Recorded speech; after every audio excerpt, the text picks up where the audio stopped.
নমস্কাৰ কেন্দ্ৰীয় চৰকাৰৰ কৰ্মচাৰীসকলক আজিৰ এই ভিডিঅ'টোৰ জৰিয়তে স্বাগতম জনাইছো আৰু কেন্দ্ৰীয় চৰকাৰৰ কৰ্মচাৰীসকলৰ এইটো ভিডিঅ'ত OPS নহয় NPSক লৈ ডাঙৰ সুখবৰ আহিছে আৰু কেন্দ্ৰীয় চৰকাৰৰ ফালৰ পৰা NPSক লৈ কি সুখবৰ আহিল এইখিনি কথা আপোনালোকক জনাই দিম লগতে অৱসৰৰ পিছত প্ৰতি মাহে 1 লাখ টকা পেনশন পাব বয়স বৰ্তমান 40 বছৰ হলে NPSত কিমান টকা বিনিয়োগ কৰিব লাগিব লগতে এই যেটো NPS আহিছে এই NPS টো বৰ্তমান পৰা চৰকাৰী আৰু কৰ্মচাৰী বা ব্যক্তিগত খণ্ডৰে হক সকলোৱে পাব লগতে আৰু এই পেনশনটো কৰ পৰা পাব সেই গোটেইখিনি কথা আজিৰ যেটো জাননী আহিছে সেই জাননীটো আপোনালোকক জনাই দিম আপোনালোকে ভিডিঅ'টো প্ৰথমৰ পৰা শেষলৈকে চাই থাকিব আৰু কেৱল NPS কিয় কৈ থাকে সেইখিনি সন্দৰ্ভত আহিছে লগতে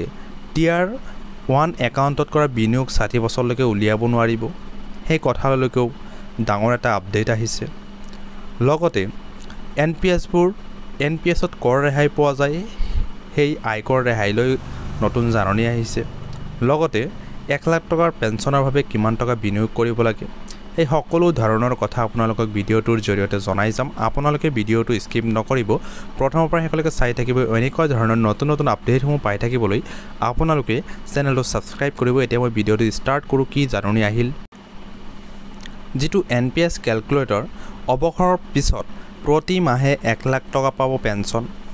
বয়স বৰ্তমান 40 বছৰ হলে NPSত কিমান টকা বিনিয়োগ কৰিব লাগিব লগতে যেটো আপডেট আহিছে এই আপডেটটো আজিৰ হয় লগতে এই NPS ক্যালকুলেশন যি হাৰত মুদ্ৰাস্ফীতি বৃদ্ধি পাইছে তাৰ প্ৰতি লক্ষ্য ৰাখি ক'ব পাৰি যে আগন্তুক দিনত প্ৰতি মাহে পৰিয়ালৰ খৰচ পূৰণৰ বাবে কমেও 1 লাখ টকাৰ প্ৰয়োজন হ'ব অৱসৰৰ পিছত খৰচ পূৰণ কৰিবলৈ এতিয়াৰে পৰা টকাৰ ব্যৱস্থা কৰাটো অতি প্ৰয়োজনীয় হৈ পৰিছে নেক্সট এতিয়া চৰকাৰী কৰ্মচাৰী হওক বা ব্যক্তিগত খণ্ডৰ কৰ্মচাৰীয়ে হওক পেনশনাৰৰ ভাবে সকলোৱে NPSৰ ওপৰত নিৰ্ভৰশীল ইয়াৰ ভাল কথাটো হল যে চাহিদা অনুসৰি NPSলৈ অৱদান আগবঢ়াব পাৰি যাতে কৰ্পাছ বৃদ্ধি পায় কৰ্পাছ বৃদ্ধি হলে পেনশনৰ পৰিমাণো বৃদ্ধি পাব এতিয়া হিহুৰ বাবে NPS একাউণ্ট খুলিব পাৰিব তেওঁলোকৰ বাবে আৰম্ভ হৈছে NPS বাৎসল্য যোজনা তাৰ পিছত যি হাৰত মুদ্ৰাস্ফীতি বৃদ্ধি পাইছে তাৰ প্ৰতি লক্ষ্য ৰাখি ক'ব পাৰি যে আগন্তুক দিনত প্ৰতি মাহে পৰিয়ালৰ খৰচ পূৰণৰ বাবে কমেও 1 লাখ টকাৰ প্ৰয়োজন হ'ব অৱসৰৰ পিছত খৰচ পূৰণ কৰিবলৈ এতিয়াৰে পৰা টকাৰ ব্যৱস্থা কৰাটো অতি প্ৰয়োজনীয় হৈ পৰিছে অৱসৰৰ পিছত যদি প্ৰতি মাহে 1 লাখ টকা পেনশন পাব বিচাৰে তেন্তে এতিয়াৰে পৰা বুদ্ধিৰে বিনিয়োগ কৰিব লাগিব নেক্সট যেটো কথা আছিল যে পেনশন কৰ পৰা পাব পেনশন হৈছে নেশনেল পেনশন স্কিম বা NPS এনেকুৱা এক ফলপ্ৰসূ পদ্ধতি যি অৱসৰৰ পিছত পৰ্যাপ্ত পেনশন লাভ কৰিবলৈ সক্ষম হয় কিন্তু ইয়াৰ বাবে এতিয়াৰে পৰা পৰিকল্পনা আৰু বিনিয়োগ কৰিব লাগিব বহুতে প্ৰশ্ন কৰে যে এতিয়াৰে পৰা NPSত কিমান টকা বিনিয়োগ কৰিব লাগিব যাতে অৱসৰৰ পিছত প্ৰতি মাহে কমেও 1 লাখ টকা পাব পাৰি ধৰি লওক এজন লোকৰ বৰ্তমান বয়স 40 বছৰ প্ৰতি মাহে NPSত কিমান টকা বিনিয়োগ কৰিব লাগিব যাতে অৱসৰৰ পিছত প্ৰতি মাহে এই পৰিমাণৰ ধন পাব পাৰে কেৱল NPS কিয় ইয়াত প্ৰশ্ন উত্থাপন হয় যে আমি পেনশনৰ বাবে কেৱল NPSৰ ওপৰত কিয় নিৰ্ভৰ কৰিব লাগে ই কেনেকৈ কাম কৰে গতিকে আমি জনা উচিত যে NPS হৈছে কেন্দ্ৰীয় চৰকাৰৰ দ্বাৰা পৰিচালিত দীৰ্ঘম্যাদী সঞ্চয় আঁচনি ই pension fund regulatory and development authority PFRD এৰ দ্বাৰা নিয়ন্ত্ৰণিত ইয়াৰ দুবিধ একাউণ্ট আছে টিয়াৰ 1 যেটো বাধ্যতামূলক পেনশন একাউণ্ট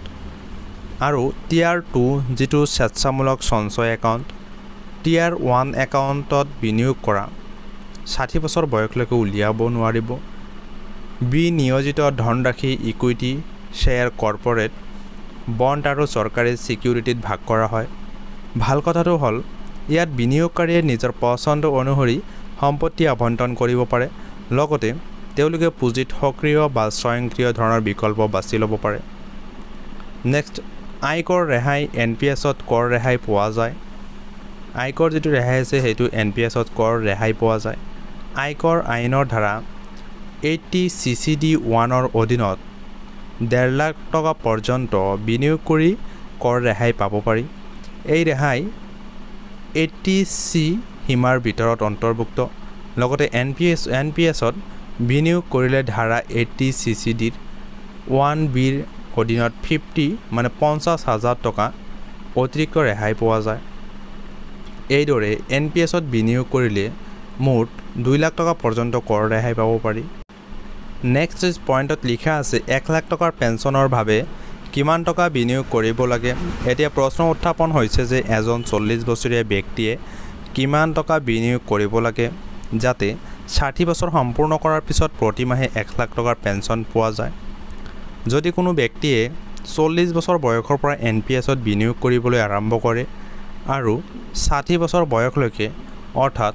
20 বছৰৰ বাবে বিনিয়োগ কৰি থাকে তেন্তে প্ৰায় 4.97 কোটি টকাৰ পুঁজি সৃষ্টি কৰিব লাগিব এই লক্ষ্য এই চৰ্ত নিৰ্ধাৰণ কৰা হৈছে যে NPS-এ গড় বাৰ্ষিক ৰিটাৰ্ণ 10% দিয়ে আৰু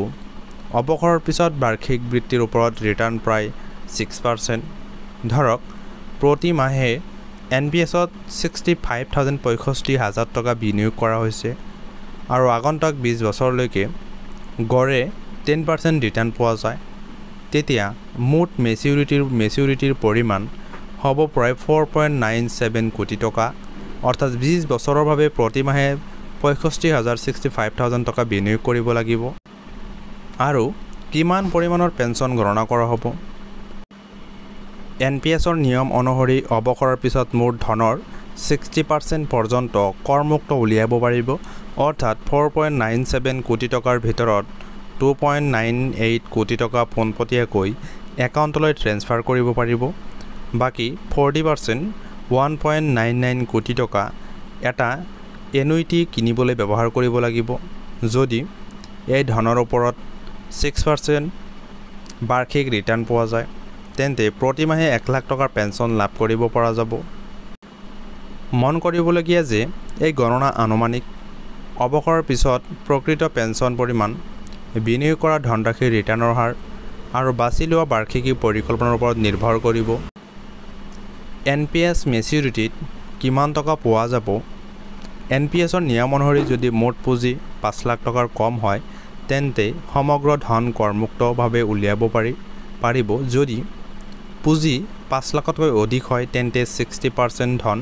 কৰমুক্তভাৱে উলিয়াব পাৰিব বাকি 40%ৰ বাবে এক ইউনিটি কিনিব লাগিব আপোনাৰ কৰ স্লেব অনুসৰি ইউনিটিৰ পৰা পোৱা মাহিলী পেঞ্চনৰ ওপৰত আয়কৰ দিব লাগিব যিয়ে নহওক কিয় চৰকাৰী কেন্দ্ৰীয় চৰকাৰৰ কৰ্মচাৰীসকলক এই ভিডিঅ'টোৰ জৰিয়তে আপোনালোকক যিখিনি বুজাই দিছোঁ আপোনালোকে বুজি পাইছে নিশ্চয় আপোনালোকে এনেকুৱা ধৰণৰ নতুন ভিডিঅ'সমূহ পাই থাকিবলৈ চেনেলটো এতিয়াই সাবস্ক্ৰাইব কৰি ৰাখক thank you SI Light of Education thank you watching the video'